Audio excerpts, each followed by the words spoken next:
വേദപുസ്തകത്തിലെ മാധുര്യ ഗീതങ്ങളിൽപ്പെട്ട ഒരു സങ്കീർത്തനമാണ് 138 സങ്കീർത്തനം. തുടർന്നു വരുന്ന 7 സങ്കീർത്തനങ്ങളും ദാവീദിന്റെ തന്നെയാണ്.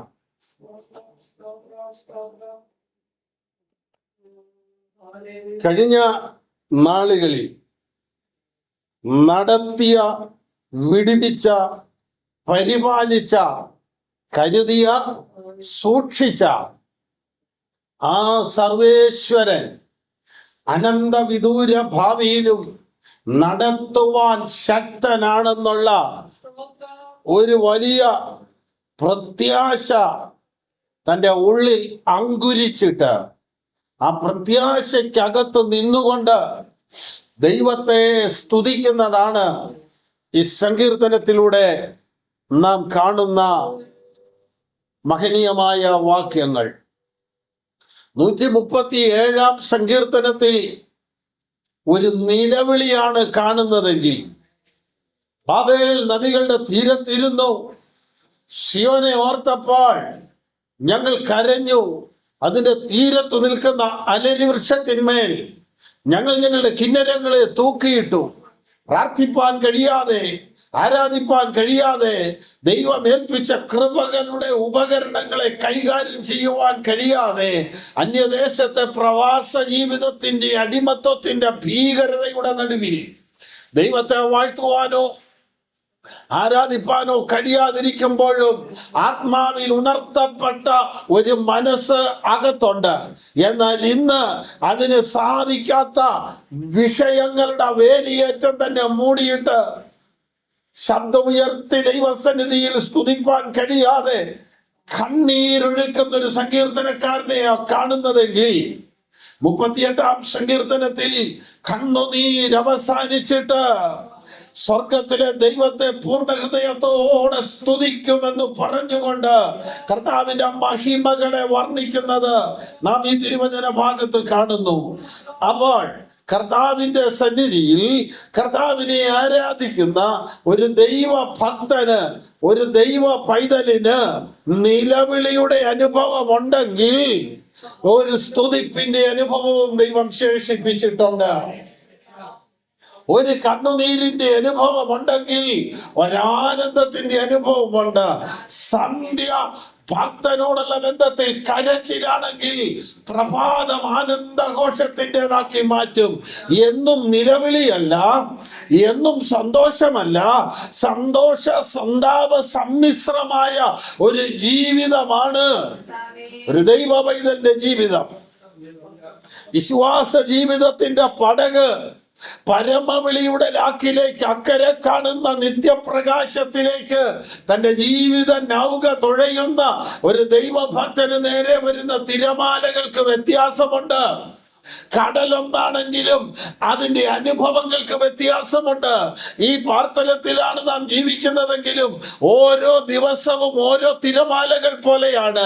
ചില ദിവസങ്ങൾ ശാന്തമേറിയ പ്രക്ഷുബ്ധമല്ലാത്തൊരു അന്തരീക്ഷത്തിലാണെങ്കിൽ അടുത്തൊരു ദിവസം നമ്മെ കീഴ്മേൽ മറിച്ചു കളയുന്ന, മുക്കിക്കളയുന്ന വലിയ കാറ്റും കോളുമുള്ള അനുഭവമുണ്ട്. എന്നാൽ ഇവിടെ എല്ലാം നമ്മെ കൊണ്ടുപോകുന്നത്, മറുകര എത്തിക്കുന്നത്, അക്കരെ പോകാൻ പറഞ്ഞ കർത്താവ് നമ്മോട് കൂടെ ഉള്ളത് കൊണ്ടാണ്. അവൻ അക്കരയ്ക്ക് പോകാൻ പറഞ്ഞാൽ അക്കരയ്ക്ക് നാം പുറപ്പെട്ടാൽ മതി. എതിരെ വരുന്ന തിരമാലകളെയോ ഓളങ്ങളെയോ നാം ഭാരപ്പെടേണ്ട കാര്യമില്ല. ഉയരുന്ന തിരമാലകളെയും വീശിയടിക്കുന്ന ചുഴലിക്കാറ്റിനെയും വട്ടം കറക്കുന്ന അനുഭവങ്ങളെയും എല്ലാം ശാന്തമാക്കുവാൻ കഴിവുള്ള ഒരുവനാണ് പുറപ്പെടാൻ നമ്മളോട് പറഞ്ഞതെങ്കിൽ രണ്ടാമതൊന്നും ആലോചിക്കേണ്ട കാര്യമില്ല. ദൈവജനമായ ഇസ്രായേലിനോട് കർത്താവ് പറഞ്ഞു, ഞാൻ നിങ്ങളെ പാലും തേനും ഒഴുകുന്ന കനാൻ നാട്ടിലേക്ക് കൊണ്ടുപോകുകയാണ്. ഈ കൊണ്ടുപോകുന്ന കനാൻ നാട്ടിലെ ഈ മിസ്രയീമിനും കനാൻ നാടിനും ഇടയ്ക്ക് ഒരു മരുഭൂമിയുണ്ട്, ഒരു യോർദാനുണ്ട്, ഒരു ചെങ്കടലുണ്ട്, ഒരു എരിഹോവുണ്ട്. അനേക വിജാതീയരായ രാജാക്കന്മാർ യുദ്ധത്തിന് വരും. ഇതൊന്നും നിങ്ങളുടെ കാര്യമല്ല, ഇതൊന്നും നിങ്ങളെ ബാധിക്കുന്ന കാര്യമല്ല. നിങ്ങൾ പുറപ്പെടുവാൻ തയ്യാറാവുക. നിങ്ങളുടെ ദൈവമായ യഹോവ ദഹിപ്പിക്കുന്ന അഗ്നിയായി നിങ്ങൾക്ക് മുമ്പേ നീങ്ങുന്നുണ്ട്. പ്രതിസന്ധികളെ, പ്രതിബന്ധങ്ങളെ തരണം ചെയ്യുവാനും തകർക്കുവാനും, വഴിയില്ലാത്തടത്ത് വഴി തുറക്കുവാനും, കരുതലില്ലാത്തടത്ത് കരുതുവാനും, ശൂന്യമായിടത്ത് നിറയ്ക്കുവാനും കഴിയുന്ന ഒരു കർത്താവാണ് നമ്മെ വിളിച്ചിറക്കുന്നതെങ്കിൽ രണ്ടാമതൊന്നും ആലോചിക്കേണ്ട ആവശ്യമില്ല. അവൻ സകലത്തെയും നിറയ്ക്കുന്നവന്റെ നിറവാണ്. ദൈവത്തിന് സ്തോത്രം. ചില വിഷയങ്ങളുടെ മുമ്പിൽ മൗനമായി പോയ നമുക്ക് പൂർണ്ണ ഹൃദയത്തോടെ ഇന്ന് പകൽ സ്തുതിക്കുവാൻ കഴിയുമെങ്കിൽ ഈ സങ്കീർത്തനക്കാരനോട് ചേർന്ന് നമുക്കും ദൈവത്തെ വാഴ്ത്തുവാൻ കഴിയും. ഇന്നലെ മൗനമായി പോയെങ്കിൽ ഇന്ന് പൂർണ്ണ ഹൃദയത്തോടെ സ്തുതിക്കുന്ന അനുഭവമാണ്. ദൈവത്തിന് സ്തോത്രം. കഴിഞ്ഞയാഴ്ച നാം കേട്ടതുപോലെ നമുക്കൊരു അമാവാസി ഉണ്ടെങ്കിൽ നമുക്കൊരു പൗർണമിയുമുണ്ട്. മിണ്ടാതിരുന്ന ദൈവമെന്ന് അറിഞ്ഞുകൊള്ളുവീനെന്ന് പറയുമ്പോൾ തന്നെ ഞാന് പൂർണ്ണ ഹൃദയത്തോടെ നിന്നെ വാഴ്ത്തും മഹത്വപ്പെടുത്തുമെന്ന് പറയുന്ന ഒരു സാഹചര്യവും കൂടെയുണ്ട്. തിരുവചനത്തിലെ 1-ാം സങ്കീർത്തനത്തിലൂടെ യാത്ര ചെയ്ത 150-ാം സങ്കീർത്തനത്തിൽ എത്തിച്ചേരുന്ന ഒരാത്മീയ സഞ്ചാരിക്ക് അവന്റെ ജീവിത വഴികളിൽ കണ്ടുമുട്ടേണ്ടി വരുന്ന, ഇടപെടേണ്ടി വരുന്ന, യാത്ര ചെയ്യേണ്ടി വരുന്ന അനേക പ്രതികൂല മേഖലകളുണ്ട്. അവിടെയെല്ലാം കരുതുന്ന ഒരു ദൈവത്തെയാണ് നാം കാണുന്നത്. ഞങ്ങളുടെയൊക്കെ ചെറുപ്പത്തിൽ ബാലരമ, പൂമ്പാറ്റ, പിന്നെ ഞങ്ങളുടെയൊക്കെ കുഞ്ഞുങ്ങളുടെ കാലമൊക്കെ ആയപ്പോൾ കളിക്കുടുക്ക, ഇങ്ങനെയൊക്കെ പറഞ്ഞ ഓരോ ചെറിയ മാസികകൾ ഉണ്ടായിരുന്നു. അതിനകത്തൊക്കെ ഒരു പ്രോബ്ലം കൈകാര്യം ചെയ്യുവാനായിട്ട് കാണും, വഴി കണ്ടുപിടിക്കുക. അത് ചിലപ്പോൾ ഏതെങ്കിലും ഒരു കുട്ടിയോ അല്ലെങ്കിൽ ഏതെങ്കിലും ഒരു മാൻകുഞ്ഞോ അതിൻ്റെ അമ്മയുടെ അടുത്ത് ചെല്ലാനുള്ള വഴി കണ്ടുപിടിച്ചു കൊടുക്കാമോ എന്നൊക്കെ ചോദിക്കും. എന്നിട്ടൊരു 4-5 ഓപ്ഷൻ ഉണ്ട്. അതിലൊന്ന് ശരിയായ വഴി കാണും. അപ്പോൾ ഈ 3 വഴിയും 4 വഴിയുണ്ടെങ്കിൽ 3 വഴിയും പരിശോധിച്ച ശേഷമാണ് 4ാമത്തെ യഥാർത്ഥമായ വഴിയിലേക്ക് ചെന്നെത്തുന്നത്. അതായത് ആ ഫൈനൽ ഡെസ്റ്റിനേഷനിൽ നമ്മൾ ചെന്നെത്തുന്നത്. അപ്പോൾ തിരഞ്ഞെടുക്കാനുള്ള സ്വാതന്ത്ര്യം മുമ്പിലുണ്ട്. 1-ാം സങ്കീർത്തനത്തിലേക്ക് പ്രവേശിക്കുമ്പോൾ തന്നെ ചില മുന്നറിയിപ്പുകൾ നൽകിയാണ് ഈ സങ്കീർത്തനത്തിനകത്തൂടെ വിടുന്നത്. ഒന്ന്, ദുഷ്ടന്മാരുണ്ട്, അവർക്ക് അവരുടേതായ ഒരു ആലോചനയുണ്ട്. 2, പാപികളുണ്ട്, അവർക്ക് അവരുടേതായ വഴിയുണ്ട്. 3, പരിഹാസികളുണ്ട്, അവർക്ക് അവരുടേതായ സീറ്റുണ്ട്, അവരുടേതായ ഇരിപ്പിടങ്ങളുണ്ട്. ഇത് കൂടാതെ യഹോവയുടെ വചനത്തിൽ സന്തോഷിക്കുന്നവരുണ്ട്, അവരുടെ മുമ്പിലുള്ള സാധ്യതകളുണ്ട്. ഇങ്ങനെ 4 കാര്യങ്ങൾ ഒരുപോലെ പറഞ്ഞു തന്നിട്ടാണ് നീ യാത്ര ചെയ്യാൻ കർത്താവിന്റെ ആത്മാവ് നമ്മെ വിടുന്നത്. ഇവിടെ ഹൈവേയിലും സ്റ്റേറ്റ് ഹൈവേയിലും അങ്ങനെയുള്ള ഓരോ വഴികളിലും ഓരോ സിഗ്നലുകൾ കാണാം. ചിലയിടത്ത് വാഹനത്തിന്റെ പടം കൊടുത്ത് നേരെ കീഴോട്ട് ഇങ്ങനെ കാണിച്ചേക്കുന്ന കാണാം, ഒരു കുത്തിറക്കം വരുന്നുണ്ട്. അല്ലെങ്കിൽ നേരെ മുകളിലേക്ക് ഇങ്ങനെ വാഹനത്തിന്റെ പടം കൊടുത്തിരിക്കുന്നത് കാണാം, കുത്തുകയറ്റം വരുന്നുണ്ട്.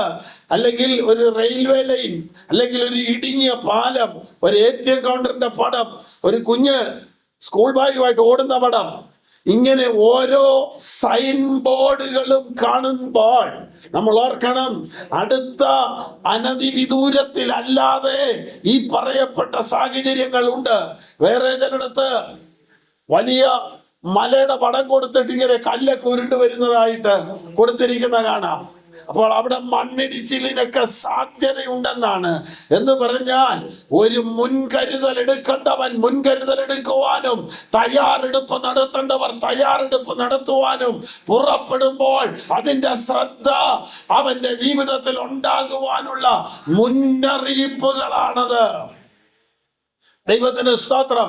അങ്ങനെ യാത്ര ചെയ്ത് വരുന്ന ദൈവമക്കൾക്ക് അതിന്റെ യഥാർത്ഥ വഴികളിലൂടെ ഇതെല്ലാം പറഞ്ഞു വരുമ്പോൾ നിങ്ങൾ ഓർക്കൂ, 1-ാം സങ്കീർത്തനത്തിൽ നിന്ന് യാത്ര ചെയ്ത് 23-ാം സങ്കീർത്തനത്തിൽ എത്തുമ്പോൾ അവിടെ കരുതുന്ന ഒരു നല്ല ഇടയനെ കാണാം. ദാഹിക്കുമ്പോൾ സ്വസ്ഥതയുള്ള വെള്ളത്തിനരികേക്ക് കൊണ്ടുപോകുന്ന, ഉള്ളം തീ പിടിക്കുന്ന മാനസിക സംഘർഷങ്ങൾ വരുമ്പോൾ പ്രാണനെ തണുപ്പിക്കുന്ന ഒരു ഇടയനെ കാണാം. ആ ഇടയനെ കണ്ടുമുട്ടി സന്തോഷത്തോടെ മുമ്പോട്ട് പോയി ഒരു 80-84 സങ്കീർത്തനത്തിലേക്കൊക്കെ വരുമ്പോൾ ഒരു കണ്ണുനീർ താഴ്വരയുണ്ട്. ആ കണ്ണുനീർ താഴ്വരയുടെ അനുഭവത്തിൽ അതിനെ ജലാശയമാക്കി മാറ്റുന്ന, നേരോടെ നടക്കുന്നവർക്ക് ഒരു നന്മയും മുടക്കുകയില്ലെന്ന് പറയുന്ന ഒരു വാണിങ്ങോട് കൂടെ, ഒരു മുന്നറിയിപ്പോട് കൂടെ പിന്നെയും വിടുകയാണ്. 91-ാം സങ്കീർത്തനത്തിലേക്ക് വരുമ്പോൾ നിന്റെ വഴിയാത്രയിൽ നിനക്കെതിരെ വരുന്ന രാത്രിയിലെ ഭയം, പകൽ പറക്കുന്ന അസ്ത്രം, ഇരുട്ടിൽ സഞ്ചരിക്കുന്ന മഹാമാരി, ഉച്ചയ്ക്ക് നശിപ്പിക്കുന്ന സംഹാരം, ഇതെല്ലാം നിന്റെ വഴിയിൽ പതിയിരിപ്പുണ്ട്. ഇതിനെ ഒന്നും നിനക്ക് പേടിക്കണ്ട എന്ന് പറഞ്ഞാൽ പേടിക്കേണ്ട ചിലരുണ്ട്. നിനക്കത് പേടിക്കണ്ട, കാരണം നീ അത്യുന്നതന്റെ മറവില. അത് കഴിഞ്ഞ് ഒരു 100 സങ്കീർത്തനങ്ങൾ അങ്ങോട്ട് കഴിയുമ്പോൾ 100-ാം സങ്കീർത്തനത്തിലേക്ക് വരുമ്പോൾ നാം അവന്റെ കൈക്കലെ ആടുകളാണ്, അവന്റെ ജനമാണ്. അതുകൊണ്ട് അവന്റെ വാതിൽക്കൽ, അവന്റെ പ്രാകാരങ്ങളിൽ സ്തുതിയോടുകൂടെ അടുത്തു വരാൻ പറയുന്നു. 103-ാം സങ്കീർത്തനത്തിലേക്ക് വരുമ്പോൾ നമ്മുടെ ജീവിതത്തിന്റെ തെറ്റുകൾക്കനുസരിച്ച്, നമുക്ക് സംഭവിച്ചു പോയ കുറവുകൾക്കനുസരിച്ച് നമ്മെ ശിക്ഷിച്ച് വിദൂരത്തിലേക്ക് മാറ്റിക്കളയുന്നൊരു ദൈവത്തെ അല്ല, അപ്പന് മക്കളോട് കരുണ തോന്നുന്നത് പോലെ യഹോവയ്ക്ക് തന്റെ ഭക്തന്മാരോട് കരുണ തോന്നുന്നു. മാതാവിനേക്കാൾ പിതാവിനേക്കാൾ ആർദ്രതയുള്ള ഹൃദയമുള്ള ഒരു കർത്താവിനെയാണ് അവിടെ നമ്മൾ പരിചയപ്പെടുന്നത്. അങ്ങനെ പോയി 150-ാം സങ്കീർത്തനത്തിൽ വരുമ്പോൾ നമ്മളിങ്ങനെ കാണുന്നു, യഹോവയെ അവന്റെ വിശുദ്ധ മന്ദിരത്തിൽ സ്തുതിപ്പിൻ. അതാണ് അതിന്റെ അവസാന പോയിന്റ്. ഈ യാത്ര ചെന്ന് അവസാനിക്കുന്നത് എങ്ങോട്ടാ? യഹോവയുടെ വിശുദ്ധ മന്ദിരത്തിൽ. ദൈവത്തിന്റെ വചനപ്രകാരം, ദൈവാലോചന പ്രകാരം അവിടെ ന്യായപ്രമാണത്തിൽ സന്തോഷിച്ച് ആ ന്യായപ്രമാണത്തെ രാപ്പകൽ ധ്യാനിക്കുന്ന ഒരു ദൈവ പൈതൽ ചെന്ന് നിൽക്കുന്നത് യഹോവയുടെ വിശുദ്ധ മന്ദിരത്തിന്റെ മുമ്പിലാണ്. ദൈവത്തിന് സ്തോത്രം. ഈ ഭൂമിയിൽ ഒഴുകുന്ന എല്ലാ നദിയും സമുദ്രത്തിൽ ചെന്ന് അത് വിലയം പ്രാപിച്ചതിന്റെ ഓട്ടം അവസാനിച്ച് വിശ്രമിക്കുന്നത് പോലെ ഒരു ദൈവ പൈതൽ യാത്ര ചെയ്ത് അവന്റെ ജീവിതാവസാനത്തെങ്കിൽ സർവവല്ലഭനായ കർത്താവിൽ ചെന്ന് ലയിക്കുകയാണ്. ഹൈന്ദവ പുരാണം പറയുന്ന പോലെ പട്ടിയായും പാമ്പായും പഴുതാരയായും കഴുതയായും ഇങ്ങനെ ജന്മാന്തരങ്ങളിലൂടെ പരബ്രഹ്മത്തിൽ ലയിക്കുന്ന പ്രോഗ്രാം അല്ല. അവനവൻ ശരീരത്തിൽ ഇരിക്കുമ്പോൾ ചെയ്തത് നല്ലതാകിലും തീയതാകിലും അതിന് തക്കവണ്ണം പ്രാപിപ്പാൻ നാം ഓരോരുത്തരും ക്രിസ്തുവിന്റെ ന്യായാസനത്തിന്റെ മുൻപാകെ വെളിപ്പെടേണ്ടതാകുന്നു. കൊലോസ്യലേഖനം 3-ാം അധ്യായത്തിൽ നിങ്ങൾ മരിച്ചു, നിങ്ങൾ മരിച്ചെന്ന്, നിങ്ങളുടെ ജീവൻ ക്രിസ്തുവിനോടുകൂടെ ക്രിസ്തുവിൽ മറഞ്ഞിരിക്കുന്നു. അടുത്ത നമ്മുടെ കർത്താവിന്റെ പേര് വേറൊരു തരത്തിലാണ് കൊലോസ്യ ലേഖനക്കാരൻ പറയുന്നത്. നമ്മുടെ ജീവനായ ക്രിസ്തു.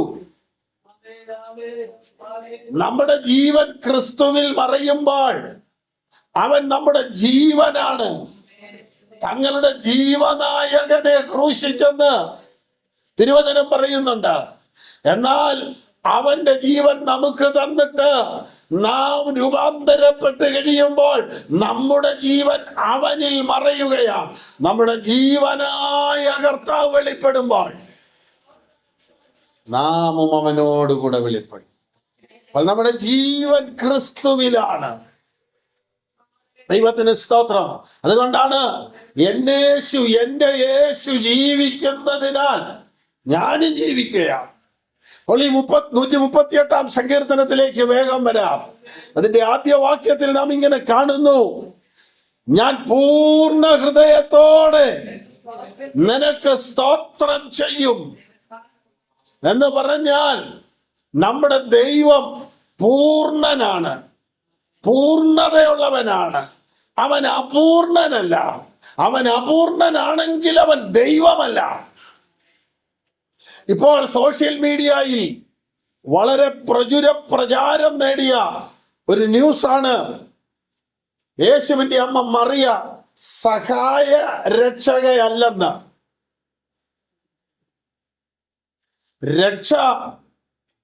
രക്ഷയ്ക്കൊരു സഹായകയുടെ ആവശ്യമുണ്ടോ? യേശു രക്ഷകൻ.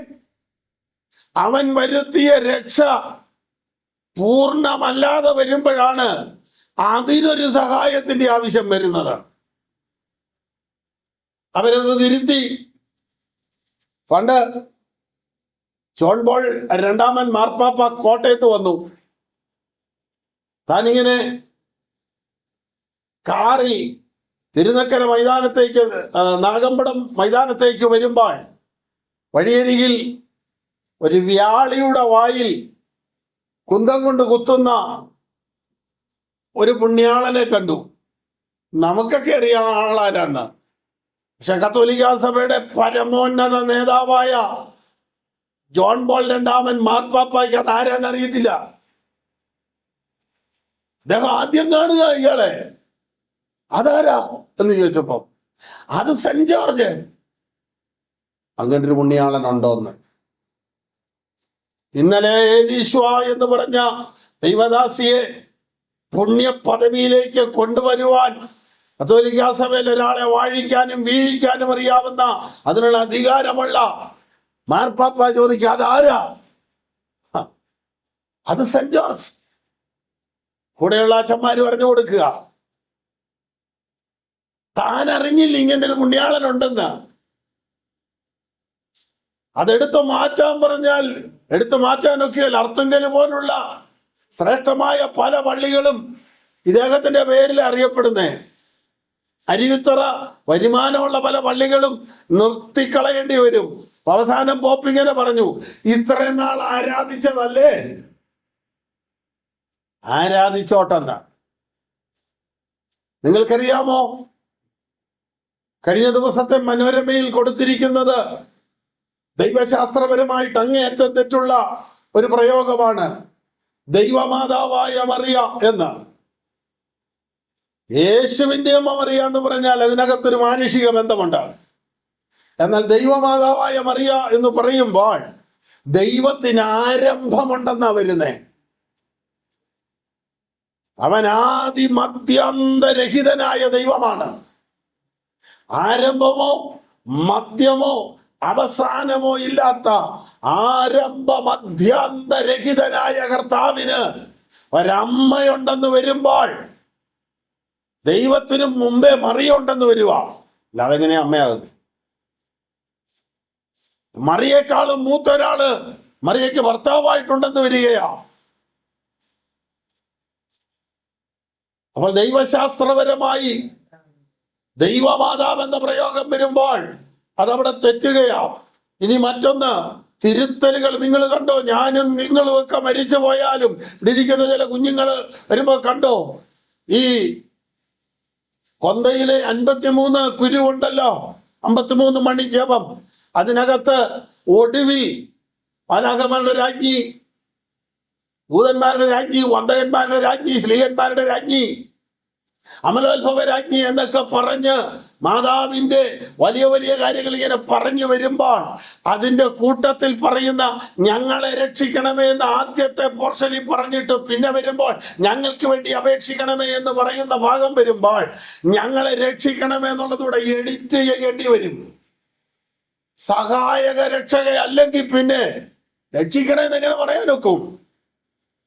ഒന്നുകിൽ കൊന്തയുടെ ഗുരുവിന്റെ എണ്ണം കുറയും, അല്ലെങ്കിൽ വേറെ എന്തെങ്കിലും ഒരു സംവിധാനം ഉണ്ടാക്കുവര്. ശരിയാണോ? ഈ ന്യൂസ് കണ്ടപ്പോൾ എൻ്റെ മനസ്സിലേക്ക് വന്നൊരു കാര്യം അതാണ്.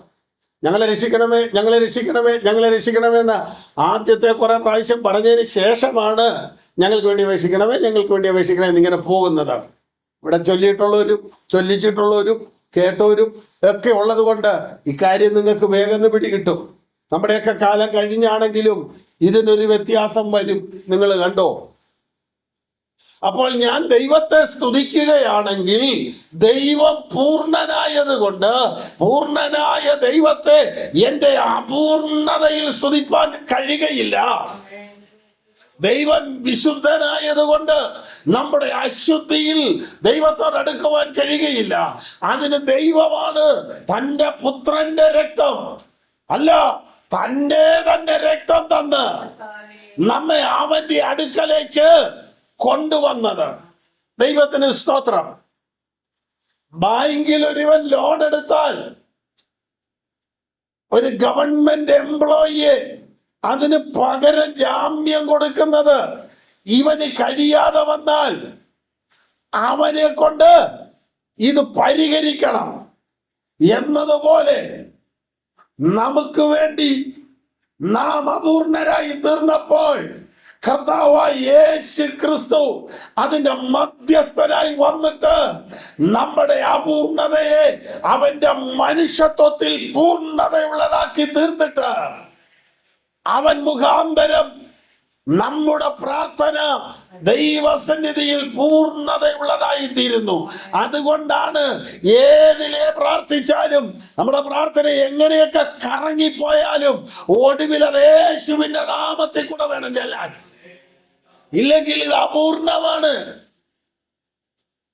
വചനം എന്ത് പറയുന്നു? റോമാലേഖനം 8-ാം അധ്യായത്തിൽ വേണ്ടും പോലെ പ്രാർത്ഥിക്കേണ്ടത് എങ്ങനെയെന്ന് മണിക്കൂറുകൾ ഞാൻ പ്രാർത്ഥിച്ചെന്നും പോരാടി പ്രാർത്ഥിച്ചെന്നും ജയമെടുത്ത് പ്രാർത്ഥിച്ചെന്നും ശക്തമായി പ്രാർത്ഥിച്ചെന്നൊക്കെ പറയുമ്പോഴും വചനം പറയുന്നു വേണ്ട വിധം പ്രാർത്ഥിക്കേണ്ടത് എങ്ങനെയെന്ന് അറിയുന്നില്ല. പിന്നെ ഇത് ഒക്കുന്നത് എങ്ങനെയാ? അല്ല, ഇതെങ്ങനെ ഒപ്പിക്കുന്നേ? ആത്മാവുതാനും ഉച്ചരിച്ചുകൂടാത്ത ഞരക്കങ്ങളാൽ ദൈവത്തോട് പക്ഷപാതം ചെയ്യുന്നതുകൊണ്ടാണ് ഇതൊക്കെ ഇങ്ങനെ നടന്നു പോകുന്നത്. ഒരു മനുഷ്യനിൽ നിന്ന് ഞരക്കമുണ്ടാകുന്നത് എപ്പോഴാ? തീരാൻ പോകുന്ന സമയത്താണ്. നമ്മിലെ പരിശുദ്ധാത്മാവ് നിർജീവമാകാൻ തുടങ്ങുന്നതിന് മുമ്പുള്ള ആത്മസ്പന്ദനമാണ്, ആത്മാവിന്റെ ഞരക്കമാണ് ദൈവമുമ്പാകെ പ്രാർത്ഥനയായി മാറുന്നു. ദൈവത്തിന് സ്തോത്രം.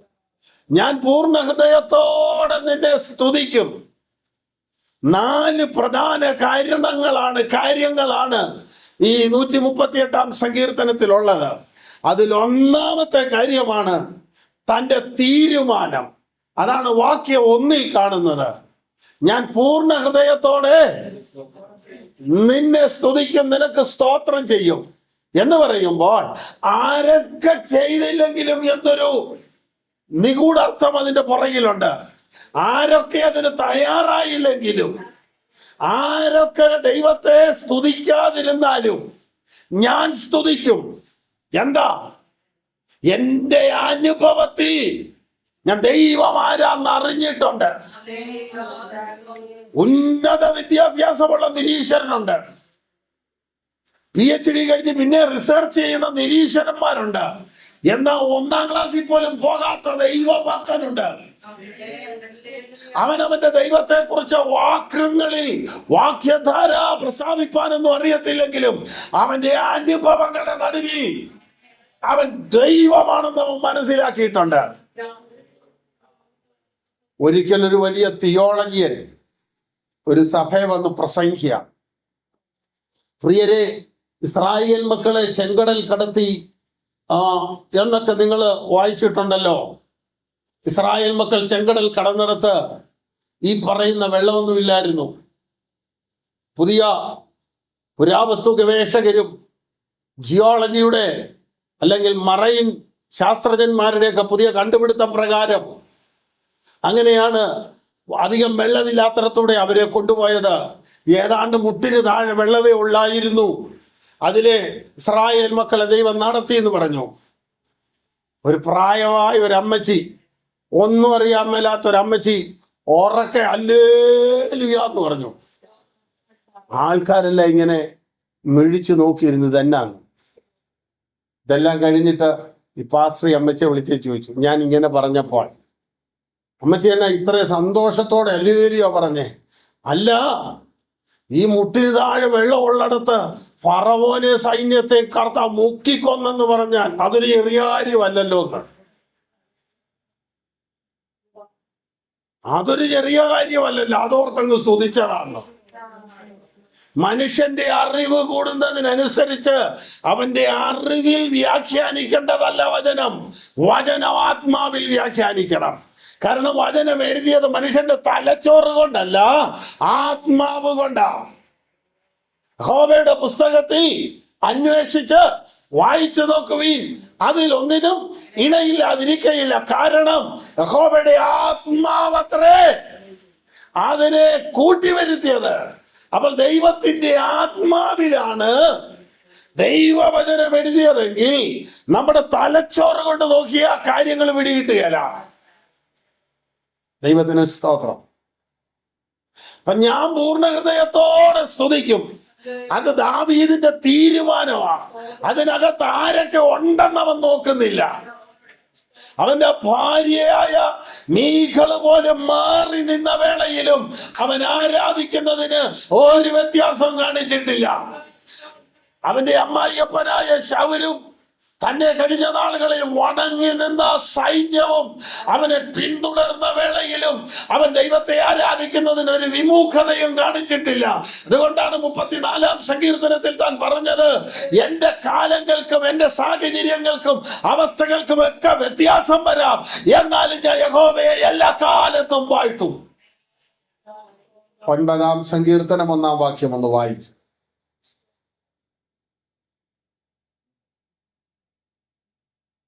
സങ്കീർത്തനം 9-1.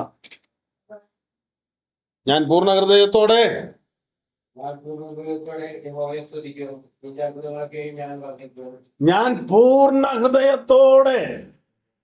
യഹോവയെ സ്തുതിക്കും, നിന്റെ അത്ഭുതങ്ങളെയൊക്കെയും വർണ്ണിക്കും. ആവർത്തന പുസ്തകം 6-ാം അധ്യായം അതിന് 4 മുതൽ 7 വരെയുള്ള തിരുവചന ഭാഗത്ത് പറയുന്നത് അതേ കാര്യം കർത്താവ് എടുത്ത് ഉദ്ധരിച്ചുകൊണ്ട് പിശാചിനോട് പറയുന്നുണ്ട്, നിന്റെ ദൈവമായ കർത്താവിനെ പൂർണ്ണ ഹൃദയത്തോടും പൂർണ്ണ മനസ്സോടും പൂർണ്ണ ആത്മാവോടും പൂർണ്ണ ശക്തിയോടും കൂടെ സ്തുതിക്കണം, ആരാധിക്കണം. എന്ന് പറഞ്ഞാൽ ദൈവത്തെ ആരാധിക്കുന്നതിനകത്ത് അപൂർണതകൾ പാടില്ല. നമുക്ക് കിട്ടിയ അറിവ് ചിലപ്പോൾ അപൂർണമാകാം.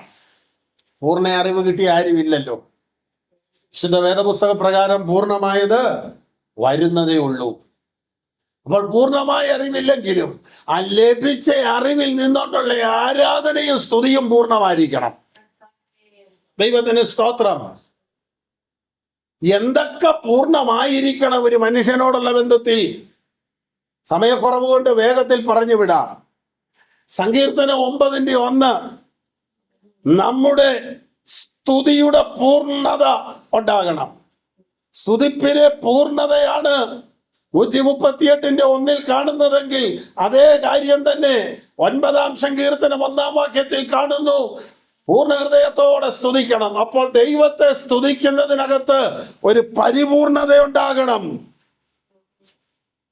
അടുത്തത്, ആരാധനയിൽ ഒരു പൂർണ്ണത ഉണ്ടാകണം. റോമാലേഖനം 12:1 മുതൽ 3 വരെ, സഹോദരന്മാരെ, ഞാൻ ദൈവത്തിന്റെ മനസ്സലിവ് ഓർപ്പിച്ച് നിങ്ങളെ പ്രബോധിപ്പിക്കുന്നത് എന്തെന്നാൽ, നിങ്ങൾ ബുദ്ധിയുള്ള ആരാധനയായി നിങ്ങളുടെ ശരീരങ്ങളെ ജീവനും വിശുദ്ധിയും ദൈവത്തിന് പ്രസാദമുള്ള യാഗമായി സമർപ്പിപ്പീൻ. ഈ ലോകത്തിന് അനുരൂപമാകാതെ നന്മയും പൂർണ്ണതയും പ്രസാദവുമുള്ള ദൈവഹിതം തിരിച്ചറിയുവാൻ. ആരാധനയിൽ തിരിച്ചറിയേണ്ടത് ദൈവത്തിന്റെ ഹിതമാണ്. എന്ന് പറഞ്ഞാൽ, എന്നെ കുറിച്ച് അവന്റെ തിരുഹിതം എന്താണ്? പല ആഗ്രഹങ്ങളും പല ഹിതങ്ങളും മാനുഷിക ഹിതങ്ങളുമായിട്ടാണ് നാം ദൈവസന്നിധിയിൽ വരുന്നതെങ്കിൽ, ദൈവത്തെ ആരാധിക്കുമ്പോൾ നമ്മുടെ ഹിതമെല്ലാം മാറിയിട്ട് ദൈവഹിതം നമ്മിൽ വെളിപ്പെട്ടു വരണം. അതാണ് ഭക്തൻ പാടുന്നത്, എന്റെ ഹിതം, എന്റെ ഇഷ്ടമൊന്നും വേണ്ട പ്രിയനെ, നിന്റെ തിരുഹിതം എന്നിൽ നിവർത്തിയാകണം. യേശു ക്രിസ്തു ഗെത്സമന തോട്ടത്തിൽ തന്റെ പിതാവിനോട് പ്രാർത്ഥിക്കുന്ന പ്രാർത്ഥനയിൽ 3 പ്രാവശ്യവും മുഴങ്ങി കേൾക്കുന്നത് ദൈവ തിരുഹിതം നടക്കണമെന്നാണ്. എന്റെ ഇഷ്ടമല്ല എന്നാണ് കർത്താവ് പ്രാർത്ഥിച്ചതെങ്കിൽ, നമ്മെ പ്രാർത്ഥിക്കാൻ പഠിപ്പിച്ചവൻ പോലും അവന്റെ ഇഷ്ടത്തെ മാറ്റിവെച്ച് ദൈവ ഇഷ്ടം നടക്കാൻ പ്രാർത്ഥിച്ചെങ്കിൽ, ഈ പകൽ ദൈവ പൈതലേ, നമ്മുടെ ഇഷ്ടമല്ല, ദൈവത്തിന്റെ ഇഷ്ടം നമ്മിൽ നടക്കട്ടെ. ദൈവ ഇഷ്ടം നമ്മിൽ നടക്കേണ്ടത് ചിലപ്പോ ചില തകർച്ചകളിലൂടെ ആവാം, ചില പണിയപ്പെടലിലൂടെ ആകാം, ചില ഇടിച്ചു കളയുന്ന അനുഭവങ്ങളിലൂടെ ആകാം, ചിലത് ഉയർത്തിക്കൊണ്ട് വരുന്നതിലൂടെ ആവാം. എങ്ങനെയായിരുന്നാലും എന്തായിരുന്നാലും എങ്ങനെയുള്ള മാർഗത്തിലൂടെ ആയാലും വിശുദ്ധ ആരാധനയിൽ ഈ പകല് നാം പറയണം, നിന്റെ ഹിതമെന്നിൽ നടക്കണം.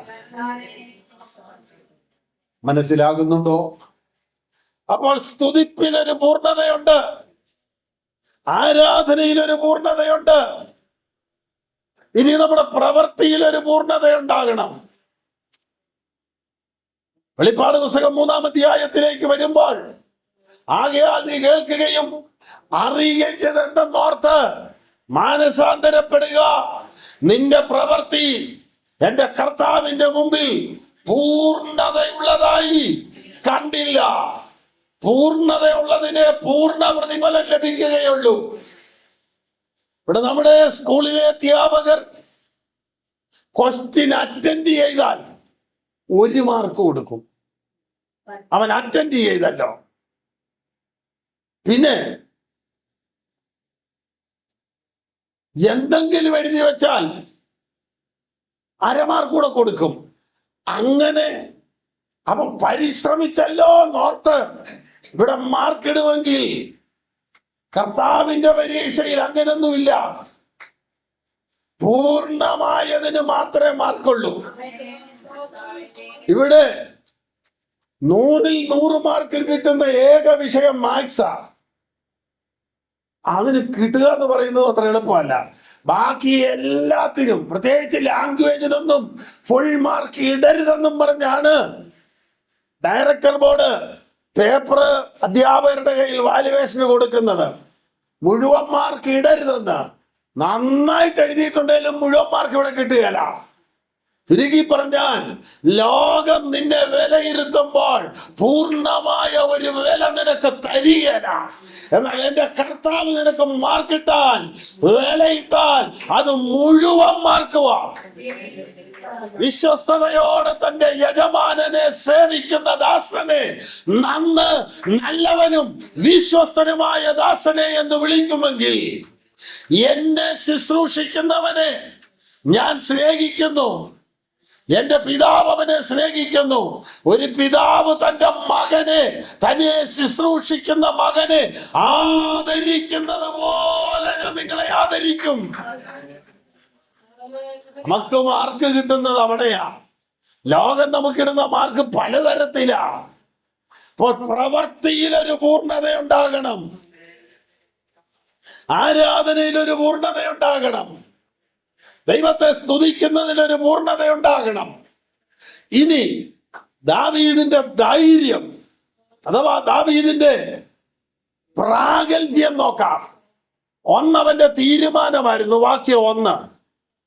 ഇനി 138 സങ്കീർത്തനത്തിന്റെ 3-ാം വാക്യമാണ് അവന്റെ ധൈര്യം അഥവാ അവന്റെ ആത്മീയ പ്രാഗൽഭ്യം. ഞാൻ വിളിച്ചപേക്ഷിച്ച നാളിൽ നീ എനിക്ക് ഉത്തരമരുളി എന്ന് പറഞ്ഞാൽ എന്റെ പ്രാർത്ഥന കേൾക്കുന്നൊരു ദൈവം എനിക്കുണ്ട്. ഞാൻ വിളിച്ചപേക്ഷിച്ച നാളിൽ നീ എനിക്ക് ഉത്തരമരുളി, എന്റെ ഉള്ളിൽ ബലം നൽകി എന്നെ ധൈര്യപ്പെടുത്തി എന്ന് പറഞ്ഞാൽ എന്നെ ഭയപ്പെടുത്തുന്ന സാഹചര്യങ്ങളിൽ ഞാൻ നിന്നെ വിളിച്ചപ്പോൾ നീ എന്നെ ബലം നൽകി ധൈര്യപ്പെടുത്തി. അതുകൊണ്ടല്ലേ ദാവീദ് പറയുന്നത്, ഞാൻ ഭയപ്പെടുന്ന നാളിൽ നിന്നിൽ ആശ്രയിക്കുമെന്ന് പറയുന്നത്.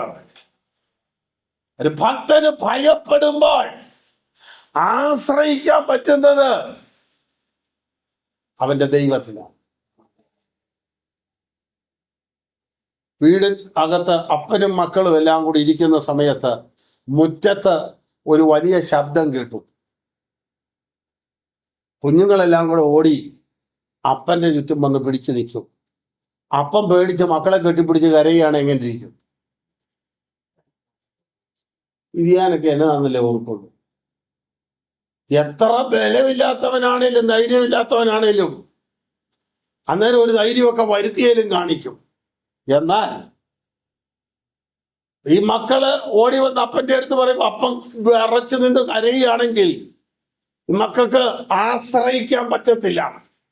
ആശ്രയിക്കുന്നത് തന്നിലും ശക്തന്റെ അടുത്താ, ആശ്രയിക്കുന്നത് തന്നിലും കരുത്തുള്ളവന്റെ അടുത്താ, ആശ്രയിക്കുന്നത് തന്നിലും ബലവാന്റെ അടുത്താ. അതുകൊണ്ടാണ് സഹായിപ്പാൻ കഴിയാത്ത മനുഷ്യപുത്രന്മാരിൽ അരുത്. 118 സങ്കീർത്തനം പറയുന്നു, മനുഷ്യരിൽ ആശ്രയിക്കുന്നതിനേക്കാൾ മൊബൈൽ ആശ്രയിക്കുന്നല്ലോ. ഏതായാലും ആശ്രയിക്കണം. എന്നാ പിന്നെ ദൈവത്തിലങ്ങ് ആശ്രയിക്കരുതോ? ദൈവത്തിന് സ്തോത്രം. മനുഷ്യനിൽ ആശ്രയിച്ചാൽ അന്നേരത്തെ കാര്യം നടക്കുമായിരിക്കും. പിന്നൊരവസരം വരുമ്പോൾ അവൻ ആശ്രയിപ്പാൻ കൊള്ളാതെ വരും. എന്നാൽ ദൈവത്തിൽ ആശ്രയിക്കാമെങ്കിൽ ഇതുപോലെ ആശ്രയിക്കാൻ കൊള്ളാവുന്ന, ഇതുപോലെ വിശ്വസിക്കാൻ കൊള്ളാവുന്ന, ഇതുപോലെ സ്നേഹിക്കാൻ കൊള്ളാവുന്ന, ഇതുപോലെ കരുതുവാൻ വേണ്ടി ചെയ്യാമെന്ന് പറഞ്ഞ മറ്റൊരുത്തനില്ല. കർത്താവിനെ കുറിച്ച് പറയുന്നത് ഇങ്ങനെയാണ്, അവനൊപ്പം പറയാൻ ഒരാളുമില്ല, അവനെ പോലെ ആരാധ്യനാരുമില്ല.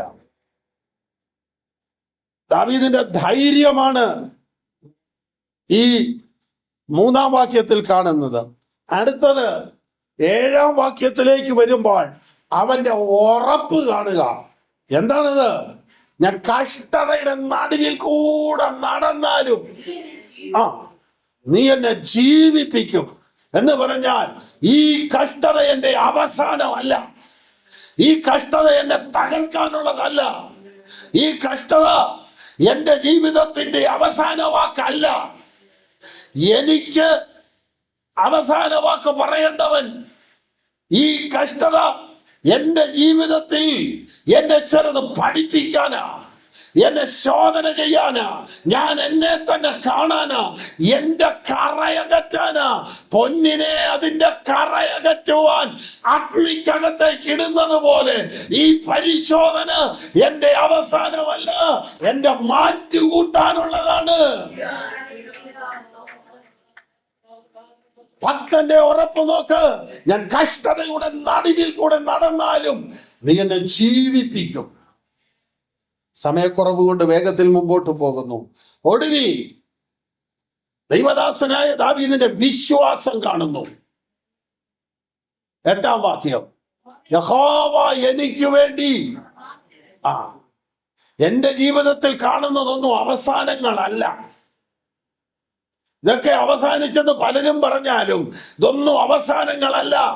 എനിക്ക് വേണ്ടി സമാപ്തി വരുത്തുന്നവൻ, എനിക്ക് വേണ്ടി പൂർണ്ണത വരുത്തുന്നവൻ, പൂർത്തീകരണം വരുത്തുന്നവൻ, ഫുൾഫിൽ ചെയ്യുന്നവൻ എന്റെ ദൈവമാണ്. ആരെനിക്ക് വേണ്ടി സമാപ്തി വരുത്തും? യഹോവ എനിക്ക് വേണ്ടി സമാപ്തി വരുത്തും. ശമൂവേലിന്റെ പുസ്തകത്തിൽ നാം ഇങ്ങനെ വായിക്കുന്നു, ആ കാലത്തൊക്കെയും ശൗലും സൈന്യവും ദാവീദിനെ അന്വേഷിച്ചെങ്കിലും അവനെ അവന്റെ ദൈവമായ യഹോവ അവരുടെ കയ്യിൽ ഏൽപ്പിച്ചില്ല. ദൈവം ദാവീദിനെ ഏൽപ്പിച്ചു കൊടുത്തില്ലെങ്കിൽ ശൗല് വെറുതെ നടക്കാമെന്നുള്ളതേ ഉള്ളൂ. ഒരു കരിയിലയുടെ മറവിൽ പോലും തന്റെ ഭക്തനെ മറച്ചു വെച്ച് രക്ഷിപ്പാൻ കഴിയുന്നവനാണ് ഞാനും നിങ്ങളും ആരാധിക്കുന്ന ദൈവം. നിന്റെ ജീവിതത്തിന് ഫുൾ സ്റ്റോപ്പ് ഇടേണ്ടത്, നിന്റെ ആയുസ്സിന് ഫുൾ സ്റ്റോപ്പ് ഇടേണ്ടത്, നിന്റെ ആരോഗ്യത്തിന് ഫുൾ സ്റ്റോപ്പ് ഇടേണ്ടത്, നിന്റെ തലമുറയുടെ ഭാവിക്ക് അടിവര ഇടേണ്ടത് മനുഷ്യനല്ല, കുടുംബക്കാരല്ല, ബന്ധുക്കളല്ല, ഇപ്പത്തെ സാഹചര്യമല്ല.